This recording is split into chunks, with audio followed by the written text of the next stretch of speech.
दीदी आपकी बात पूरी हो गई हो तो कुछ देर के लिए फ़ोन मुझे दे दो, मुझे तानिया से बात करनी है। लो पकड़ो फ़ोन। तुम्हें हमेशा आवश्यक फ़ोन करने होते हैं। यह भी नहीं सोचा कि प्रशांत क्या सोचेंगे। कुछ देर बाद अंशुल पारुल की ओर फ़ोन फेंकते हुए तीखे स्वर में बोली, कौन क्या सोचेगा इसकी चिंता तुम कब से करने लगी दीदी। वैसे मैं याद दिला दूं कि कल मेरा पहला पेपर है। तानिया को बताना है कि कल मुझे अपने स्कूटर पर साथ ले जाए। पारुल फोन उठाकर तानिया का नंबर मिलाने लगी थी, फिर बात कर बोली, लो मेरी बात हो गई, अब चाहे जितनी देर बातें करो मुझे फर्क नहीं पड़ता। यह कहकर पारुल पुनः अपनी पुस्तक में खो गई। पर मुझे फर्क पड़ता है, मैं मम्मी से कहकर नया मोबाइल खरीदूंगी। अंशुल ने फोन लौटाते हुए कहा और कमरे से बाहर चली गई। तानिया को फ़ोन नहीं करना होता तो कभी वह उनकी बातचीत में खलल नहीं डालती। अंशुल ने कमरे से बाहर आकर माँ को पुकारा तो पाया कि वह उसके विवाह के हिसाब किताब में लगी हुई थी। माँ मुझे नया फ़ोन चाहिए, मैं अब अपना फ़ोन पारुल और नवीन को नहीं दे सकती। वह अपनी माँ सुजाता के पास जाकर बैठ गई थी। क्या हुआ, आज फिर झगड़ने लगे तुम लोग? एक माह भी नहीं बचा है तेरे विवाह में। क्यों व्यर्थ लड़ते झगड़ते रहते हो तुम लोग? बाद में एक दूसरे की सूरत देखने को भी तरस जाओगे। सुजाता ने अंशुल को शांत करने की कोशिश की। माँ आप तो मेरा स्वभाव भली प्रकार जानती हैं, मैं तो अपनी ओर से शांत रहने का प्रयत्न करती हूँ, पर पारुल तो लड़ने के बहाने ढूंढती रहती है। अंशुल रोआसी हो उठी। ऐसा क्या हो गया अंशुल? मैं तेरी आंखों में आंसू नहीं देख सकती बेटी। माँ जब भी देखो पारुल मुझे ताने देती रहती है। मेरा प्रशांत से फोन पर बातें करना तो वह सहन ही नहीं कर सकती। आज प्रशांत ने कह ही दिया कि वह मुझे नया फोन खरीद कर दे देंगे। क्या कह रही है अंशुल? लड़के वालों के सामने हमारी नाक कटवाएगी क्या? पारुल इधर आओ। उन्होंने क्रोधित स्वर में पारुल को पुकारा। क्या है माँ? मेरी कल परीक्षा है, आप कृपया मुझे अकेला छोड़ दें। पारुल झुंझला गई थी। इतनी ही व्यस्त हो तो बार बार फोन मांगकर अंशुल को क्यों सता रही हो? सुजाता जी क्रोधित स्वर में बोली। माँ मुझे तानिया को जरूरी फोन करना था। मेरा और उसका परीक्षा केंद्र एक ही स्थान पर है। वह जाते समय मुझे अपने स्कूटर पर ले जाए, इसलिए मैंने उसे फोन किया था। मैं सब समझती हूँ। अंशुल को अच्छा घरवर मिला है, यह तुमसे सहन नहीं हो रहा। ईर्ष्या से जल भुन गई हो तुम। माँ यही बात आपके स्थान पर किसी और ने कही होती तो पता नहीं मैं क्या कर बैठती। फिर भी एक बात साफ कर देना चाहती हूँ कि मुझे प्रशांत तनिक भी पसंद नहीं आए। पता नहीं अंशुल दीदी को वह कैसे पसंद आ गए। यह तुम नहीं, तुम्हारी ईर्ष्या बोल रही है। यह तो अंशुल का अप्रतिम सौंदर्य है जिस पर वह रीझ गए, वरना हमारी क्या औकात थी कि उस ओर आंख उठाकर भी देखते। तुम्हें तो वैसा सौंदर्य भी नहीं मिला है। यह साधारण रूप रंग लेकर आई हो तो घरवर भी साधारण ही मिलेगा। शायद इसी विचार ने तुम्हें परेशान कर रखा है।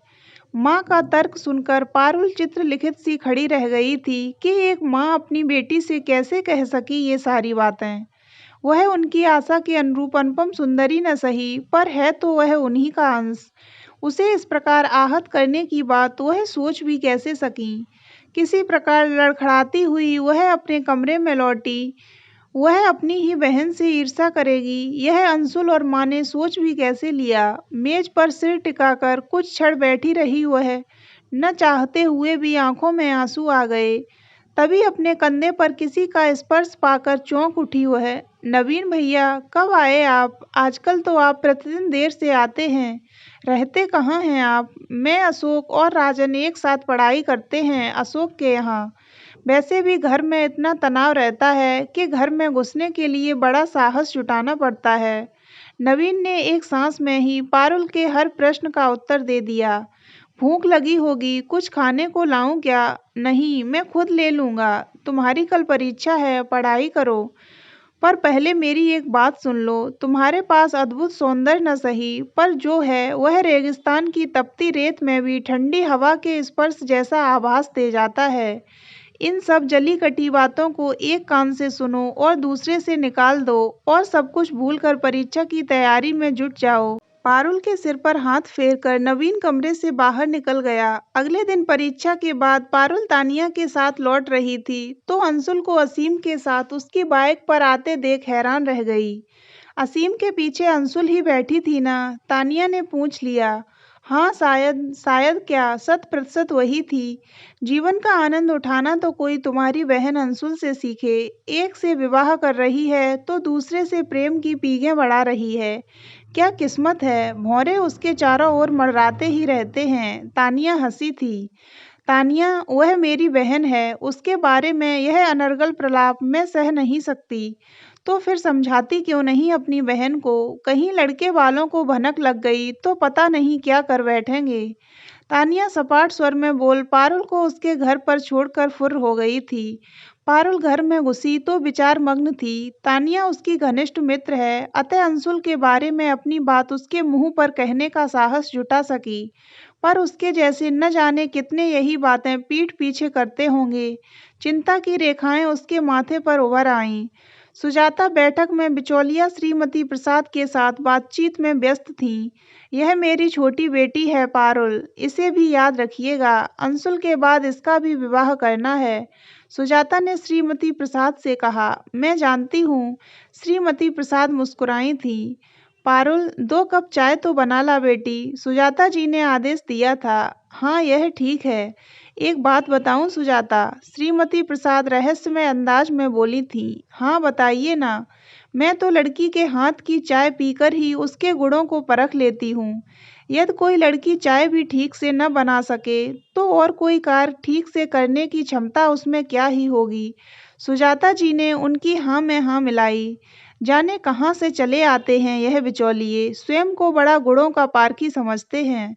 पारुल चाय देने के बाद अपने कक्ष में जाकर बड़बड़ा रही थी। माना कि लड़के वालों की कोई मांग नहीं है, पर आपको उनके स्तर के अनुरूप ही विवाह करना पड़ेगा। अंशुल के भविष्य का प्रश्न है यह तो। उधर श्रीमती प्रसाद सुजाता जी से कह रही थी। कैसी बातें करती हैं आप? हम क्या अपनी तरफ से कोई कोर कसर छोड़ेंगे? आपने हर वस्तु और व्यक्ति के बारे में सूचना दे ही दी है। सारा कार्य आपकी इच्छा अनुसार ही होगा, सुजाता जी ने आश्वासन दिया। श्रीमती प्रसाद कुछ देर में चली गई थीं। केवल सुजाता जी अकेली बैठी रह गईं। इस विवाह का खर्च तो बढ़ता ही जा रहा है। समझ में नहीं आ रहा कि इतना पैसा कहाँ से आएगा। वह मानो स्वयं से ही बात कर रही थीं। तभी उनके पति बीरेन बाबू कार्यालय से लौटे थे। घर में बेटी की शादी है, पर आपको तो कोई फर्क ही नहीं पड़ता। आपकी दिनचर्या तो ज्यों की त्यों है, सारा भार तो मेरे कंधों पर है, सुजाता जी ने थोड़ा नाराजगी भरे स्वर में कहा। क्या कहूँ, तुम्हें तो मेरे सहयोग की आवश्यकता ही नहीं पड़ती। मेरा किया कार्य तुम्हें पसंद भी तो नहीं आता, बीरेन बाबू बोले थे। आपको कार्य करने को कौन कह रहा है, पर कभी साथ बैठकर विचार विमर्श तो किया कीजिए। हर चीज कितनी महंगी है आजकल, सब कुछ श्रीमती प्रसाद की इच्छा अनुसार हो रहा है। पर हम कर तो अपनी बेटी के लिए ही रहे हैं ना। अब तक 15 लाख से ऊपर खर्च हो चुका है और विवाह संपन्न होने तक इतना ही और लग जाएगा। पर इतना पैसा आएगा कहाँ से? बीरेन बाबू चौंक कर बोले। जब वर पक्ष की कोई मांग नहीं है तो जितनी चादर है उतने ही पैर फैलाओ, बीरेन बाबू ने सुझाव दिया था। मांग हो या न हो, हमें तो उनके स्तर का विवाह करना है कि नहीं। मैं साफ कहे देती हूँ, मेरी बेटी का विवाह बड़ी धूमधाम से होगा, सुजाता जी ने घोषणा की थी। और बीरेन बाबू चुप रह गए थे। वह नहीं चाहते थे कि बात आगे बढ़े और घर में कोहराम मच जाए। वह शायद कुछ और कहते कि तभी धमाकेदार ढंग से अंशुल ने घर में प्रवेश किया। कहाँ थी अब तक? मैंने कहा था ना, शॉपिंग के लिए जाना है। श्रीमती प्रसाद आई थी, तुम्हारे बारे में पूछ रही थी। आज मैं बहुत व्यस्त थी माँ, पुस्तकालय में काफ़ी समय निकल गया। उसके बाद मंजुला के जन्मदिन की पार्टी थी, मैं तो वहाँ से भी जल्दी ही निकल आई। सुजाता जी के प्रश्न का ऊट पटांग सा उत्तर देकर अंशुल अपने कमरे में आई थी। आइए भगनीश्री, कौन से पुस्तकालय में थी आप अब तक? पारुल उसे देखते ही मुस्कुराई थी। क्या कहना चाह रही हो तुम? इस तरह व्यंग करने का मतलब क्या है? मैं व्यंग छोड़कर सीधे मतलब की बात पर आती हूँ। आज पूरे दिन असीम के साथ नहीं थी आप? तो असीम मेरा मित्र है, उसके साथ एक दिन बिता लिया तो क्या हो गया? असीम केवल मित्र है दीदी। मैं तो सोचती थी कि आप उसके प्रेम में आकंठ डूबी हुई हैं और किसी और के बारे में सोचेंगी भी नहीं। पर आप तो प्रशांत बाबू की मर्सिडीज देखकर सब कुछ भूल गईं। कॉलेज का प्रेम समय बिताने के लिए होता है। असीम अभी पीएचडी कर रहा है, 4-5 वर्ष बाद कहीं नौकरी करेगा। उसकी प्रतीक्षा करते हुए मेरी तो आंखें पथरा जाएंगी। घर ढंग से चलाने के लिए मुझे भी 9 से 5 की चक्की में पिसना पड़ेगा।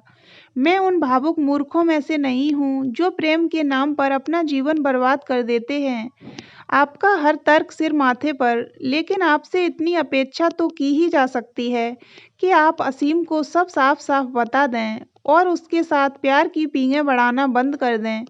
फिर प्रशांत जी का परिवार इसी शहर में रहता है, किसी को भनक लग गई तो किसी को भनक नहीं लगने वाली। तुम ही बताओ, माँ-पापा को आज तक कुछ पता चला क्या? हाँ, इसके लिए मैं तुम्हारी आभारी हूँ, पर मैं इस उपकार का बदला अवश्य चुकाऊंगी। अंशुल दीदी, तुम इस सीमा तक गिर जाओगी, मैंने सोचा भी नहीं था। पारुल बोझिल स्वर में बोली, यदि अपने हितों की रक्षा करने को नीचे गिरना कहते हैं, तो मैं पाताल तक भी जाने को तैयार हूँ। तुम चाहती हो कि मैं असीम को सब साफ-साफ बता दूं, पर जरा सोचो कि जब सारे शहर को मेरे विवाह के संबंध में पता है, पर केवल असीम अनभिज्ञ है, तो क्या यह मेरा दोष है? पता नहीं दीदी, पर कहीं कुछ ठीक नहीं लग रहा है। व्यर्थ की चिंता में नहीं घुला करते मेरी प्यारी बहन। अभी तो तुम्हारे खाने खेलने के दिन हैं। क्यों ऊंचे आदर्शों के चक्कर में उलझती हो? असीम को मैं सब कुछ बता दूंगी, पर जरा सलीके से। अपने प्रेमी को मैं अधर में तो नहीं छोड़ सकती। अंशुल ने अपने चिरपरिचित अंदाज में कहा।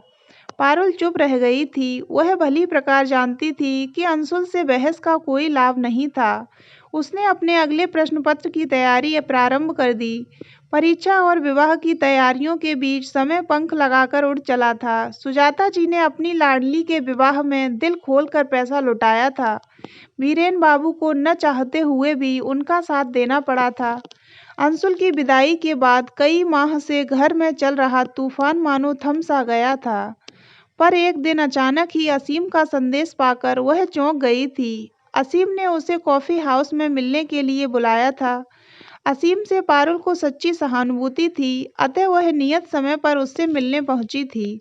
पता नहीं बात कहाँ से प्रारंभ करूं। असीम कॉफी और कटलेट्स का ऑर्डर देने के बाद बोला, कहिए ना, क्या कहना है? पारुल आश्चर्यचकित स्वर में बोली, विवाह से 4-5 दिन पहले अंशुल ने मुझे सब कुछ बता दिया था। क्या बताया उसने? यही कि माता पिता का मन रखने के लिए उसे इस विवाह के लिए तैयार होना पड़ा। अच्छा, और क्या कहा उसने? वह कह रही थी कि उसके विवाह के लिए माता पिता को काफी कर्ज लेना पड़ा, घर तक गिरवी रखना पड़ा। वह मुझसे विनती करने लगी। उसका वह स्वर मैं अभी तक भूला नहीं हूँ। पर ऐसा क्या कहा अंशुल दीदी ने? वह चाहती है कि मैं तुमसे विवाह कर लूं, जिससे कि तुम्हारे माता पिता को चिंता से मुक्ति मिल जाए। और भी बहुत कुछ कह रही थी वह। असीम ने हिचकिचाते हुए बात पूरी की। कुछ देर तक दोनों के बीच सन्नाटा पसरा रहा। कप प्लेटों पर चम्मचों के स्वर ही उस शांति को भंग कर रहे थे। पारुल सोच रही थी, तो यह उपकार किया है अंशुल ने। असीम जी, मैं आपका बहुत सम्मान करती हूँ। सच कहूँ तो आप मेरे आदर्श रहे हैं। आपकी तरह ही पीएचडी करने के लिए मैंने एमएससी के प्रथम वर्ष में जी तोड़ परिश्रम किया और विश्वविद्यालय में प्रथम रही। इस वर्ष भी मुझे ऐसी ही आशा है। आपके मन में अंशुल दीदी का क्या स्थान था मैं नहीं जानती, पर निश्चय ही आप पैर का जूता नहीं हैं कि एक बहन को ठीक नहीं आया तो दूसरी ने पहन लिया। सीधे सपाट स्वर में बोलकर पारुल चुप हो गई थी। आज तुमने मेरे मन का बोझ हल्का कर दिया पारुल। तुम्हारे पास अंशुल जैसा रूप रंग न सही, पर तुम्हारे व्यक्तित्व में एक अनोखा तेज है जिसकी अंशुल चाह कर भी बराबरी नहीं कर सकती। यही बात मैं आपके संबंध में भी कह सकती हूँ। आप एक सुदृढ़ व्यक्तित्व के स्वामी हैं। इन छोटी मोटी घटनाओं से आप सहज ही विचलित नहीं होते। आपके लिए एक सुनहरा भविष्य बाहें पसारे खड़ा है। पारुल ने कहा तो असीम खिलखिलाकर हंस पड़ा। हम दोनों एक दूसरे के इतने बड़े प्रशंसक हैं, यह तो मैंने कभी सोचा ही नहीं था। तुमसे मिलकर और बातें करके अच्छा लगा। असीम बोला और दोनों उठ खड़े हुए। अपने घर की ओर जाते हुए पारुल देर तक यही सोचती रही कि असीम को ठुकराकर अंशुल ने अच्छा किया या बुरा, पर इस प्रश्न का उत्तर तो केवल समय ही दे सकता है।